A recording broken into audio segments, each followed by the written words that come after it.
Bonjour, mesdames, messieurs, madame la ministre et chers amis. Eh bien, je suis vraiment très heureuse de prendre la parole aujourd'hui lors de cette conférence pour cette journée internationale des maladies rares. Journée, je le rappelle, qui a été créée et voulue par les malades et notamment créée par Eurordis, le collectif européen des associations de maladies rares, et portée en France par l'Alliance Maladies Rares, conjointement aujourd'hui avec les filières de santé maladies rares.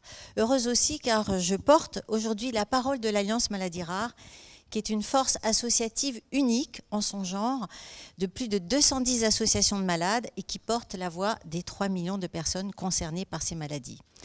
La recherche, thème de cette journée, est un enjeu absolument majeur dans les maladies rares et bien sûr essentiel pour les malades et leurs familles. Et je pense que Madame Frédérique Vidal, qui est partie, en a vraiment bien rappelé les contours, les enjeux et voilà, les dispositifs.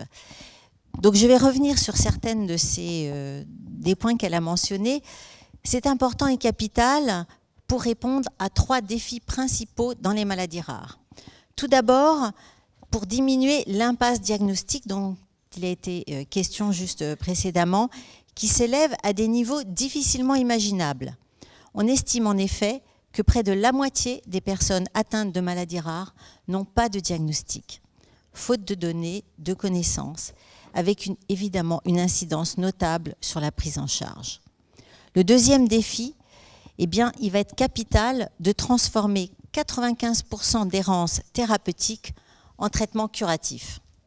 Souvenons-nous qu'il existe plus de 7000 maladies rares décrites et environ seulement 200 médicaments spécifiques pour ces maladies. Les malades veulent guérir ou à tout le moins voir leurs conditions de vie et leur espérance de vie s'améliorer significativement, et pour cela, il faut des traitements. Et enfin, troisième enjeu, il y a une nécessité de mieux comprendre, identifier, mesurer les conséquences individuelles, familiales et sociales liées à la rareté de ces pathologies. Alors concrètement, je vais évoquer avec vous juste 6 axes essentiels qui doivent être développés ou renforcés pour répondre à ces défis. Tout d'abord, soutenir la recherche dans les maladies rares, c'est d'abord être capable de collecter et de partager les données. Nous savons que la plupart des obstacles à l'identification des maladies rares, à la compréhension de leurs mécanismes et de leurs conséquences, à la pose d'un diagnostic, ces complications sont liées à notre incapacité de collecter des données pertinentes, des données de qualité, à les échanger, à les examiner et à les analyser. Ce manque de données nuit au diagnostic, à la prise en charge, au traitement et à la recherche. Soutenir la recherche dans les maladies rares, c'est aussi renforcer la recherche translationnelle. En effet, ce domaine des maladies rares illustre particulièrement le besoin de soutenir ce maillon intermédiaire entre la recherche fondamentale, portée notamment par l'Agence nationale de la recherche, et les essais cliniques et thérapeutiques développés notamment par les PHRC. En effet, les actuels appels à projets, y compris les projets de recherche hospitalo-universitaires cités précédemment, ne permettent pas de couvrir tout le champ des maladies rares, notamment les études sur les histoires naturelles des maladies, les mécanismes physiopathologiques ou les preuves de concept sur les thérapies innovantes. Soutenir la recherche dans les maladies rares, c'est aussi l'enjeu des sciences humaines et sociales. Il est en effet indispensable de comprendre les conséquences individuelles, familiales et sociales spécifiquement liées à la rareté de la maladie et à augmenter les connaissances sur l'impact spécifique de ces maladies en termes de handicap et de qualité de vie, comme les conséquences de l'isolement, le besoin d'accompagnement, l'impact sur la participation sociale, les droits des personnes et bien d'autres sujets. C'est une absolue nécessité pour les malades et leurs familles. Et pour cela, il faut notamment renforcer la Fondation Maladies Rares qui défend des appels à projets spécifiques en sciences humaines et sociales. Quatrième point, soutenir la recherche, c'est aussi s'engager à l'Europe et à l'international, bien évidemment. Sur le plan européen, vous le savez, la France est un des pays leaders.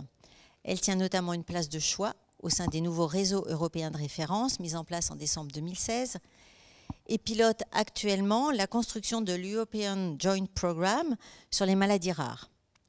La recherche européenne sur les maladies rares est donc dynamique, on s'en réjouit, mais elle entre dans une phase de consolidation et de structuration avec des défis importants. La France ne doit pas manquer ce rendez-vous. Un autre aspect, et non des moindres, soutenir la recherche dans les maladies rares, c'est aussi favoriser l'implication des associations de malades dans la recherche en leur permettant de se former. Car il n'y a pas de recherche sans implication de malades et de leurs associations. Comprendre la recherche, le temps de la recherche, la façon dont elle se structure, savoir quand et comment elles peuvent contribuer aux projets de recherche mis en place, autant de sujets qu'elles doivent être en capacité de comprendre pour contribuer efficacement à toutes les étapes de la recherche, aux côtés de tous les autres acteurs de cette recherche.